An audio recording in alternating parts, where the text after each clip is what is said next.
Savez-vous qu'une armée d'insectes cyborgs est en cours de développement? Des scientifiques d'universités japonaises et singapouriennes ont mis au point un algorithme avancé destiné à améliorer la navigation d'essaims d'insectes cyborgs. Mais alors, pourquoi faire et pourquoi c'est une bonne nouvelle? Salut, c'est Mélissa Lepoureau et cette semaine dans Futura Flash, on va s'intéresser à cette technologie pour le moins étrange. Ça paraît complètement fou, non? Des insectes cyborgs, on se croirait dans un film de science-fiction. Et pourtant, l'idée de contrôler des essaims d'insectes ne date pas d'hier. Si on fait un petit saut dans le temps, au XXe siècle, on a déjà eu l'idée d'utiliser des insectes pour des missions militaires et notamment pendant la guerre froide. On les envisageait comme moyen d'espionnage ou pour délivrer des agents biologiques.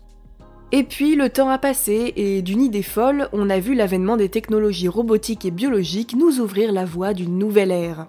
Le principe, c'est d'intégrer des dispositifs électroniques directement sur de véritables insectes. On leur fixe sur le dos des capteurs électroniques qui comprennent des caméras optiques et infrarouges, une batterie miniature et une antenne qui permet de contrôler leurs mouvements à distance. En gros, un petit sac à dos bourré de technologies qui interagissent avec le système nerveux de l'insecte. L'idée derrière tout ça, c'est principalement d'assurer plus rapidement des missions de recherche et de sauvetage dans des zones difficilement accessibles, comme les décombres après un tremblement de terre par exemple. D'après de récentes études, aujourd'hui ce n'est pas un insecte cyborg qui pourrait être en mesure d'être contrôlé, ni deux ou trois, mais des essaims entiers. Cette nouvelle approche s'appuie sur un modèle de chef de file. En gros, un insecte leader est désigné par l'algorithme et informé de la destination prévue. Son sac à dos coordonne les mouvements des autres membres de l'essaim, ce qui permet une navigation collective. Toute cette dynamique permet aux insectes de surmonter des obstacles, de libérer des membres coincés et d'éviter les blocages. Et du coup, la prochaine étape, c'est les expériences en extérieur.